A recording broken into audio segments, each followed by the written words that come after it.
Voici le débrief de la matinale, les temps forts, tout ce que vous avez entendu ce matin. Malgré le plan d'aide du gouvernement, la colère des éleveurs n'est pas retombée partout.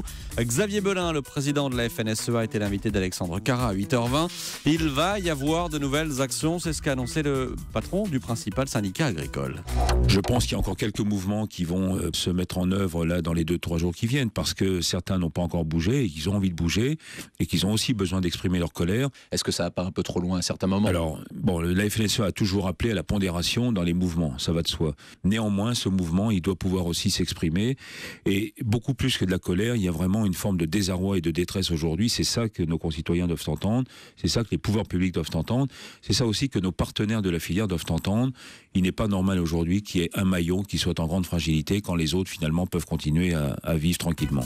Climat de tension dans le foot français. La Fédération française de football, tenue par Noël Le Graët, pourrait annuler la réforme de la Ligue voulue par Frédéric Thiriez. La Ligue veut limiter à 2 le nombre de montées et de descentes entre la Ligue 1 et la Ligue 2. Pour Patrick Caner, le ministre des Sports, il est temps de trouver un compromis. Il était notre invité à 7h45 pour l'interview Vérité.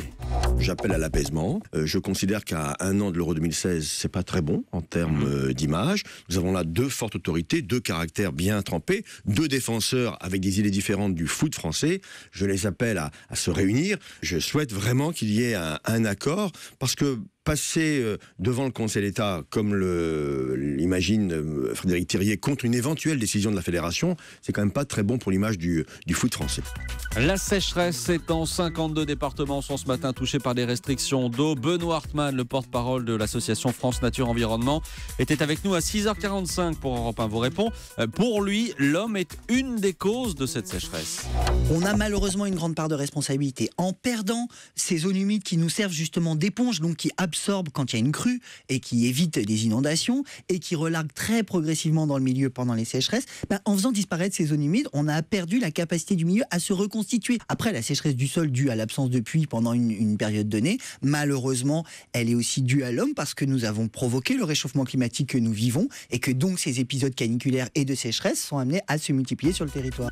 Quand les policiers distribuent des bonbons aux enfants, c'est une initiative de la police aux frontières à l'aéroport de Roissy pour redorer son image. Mais certains fonctionnaires estiment que ce n'est pas la priorité. Écoutez ce délégué syndical UNSA Police avec Guillaume Bier. C'était dans le journal de 7h30.